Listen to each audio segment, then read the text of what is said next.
Bureau chief Ejaz Ahmad Tahir Awan आलमी खबरनामा के हवाले से खबर शामिल करते हैं। फ्रांसीसी सदर इमानुएल मैक्रोन ने कहा है कि अगर अमरीकी सदर डोनाल्ड ट्रंप वाकई नोबेल अमन इनाम चाहते हैं तो उन्हें गजा की जंग खत्म कराना होगी।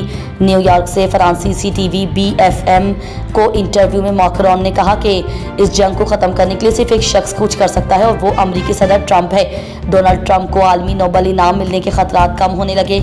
ब्यूरो चीफ एजाज अहमद ताहिर अवान इस्लामी व दीनी कुतुब और कुरान पाक की इशाअत का आलमी शोहरत याफ्ता इदारा मकतबा दारुल सलाम रियाज के मैनेजिंग डायरेक्टर और मारूफ मजहबी शख्सियत मौलाना अब्दुल मालिक मुजाहिद तकरीबन पाकिस्तान में 2 माह क़याम के बाद कल रियाद सऊदी अरब वापस पहुंच रहे हैं इंशाअल्लाह। मौलाना अब्दुल मालिक मुजाहिद पैगाम TV चैनल के चेयरमैन भी हैं। पाकिस्तान में अपने क़याम के दौरान उन्होंने कई मजहबी और रूहानी प्रोग्रामों पर अपने खुसूसी लेक्चर भी दिए। मौलाना अब्दुल मालिक मुजाहिद रियाज में फ़ख्र न्यूज़ के ब्यूरो चीफ रियाज कराची एजाज अहमद ताहिर अवान से भी अनकरीब मुलाकात करेंगे। मौलाना अब्दुल मालिक मुजाहिद जमयत अहले हदीस रियाज में आला ओहदे से भी मुंसलिक हैं और इस्लाम की तरवीज व तरक्की के मुख्तलिफ उमूर बखूबी सरअंजाम भी दिए।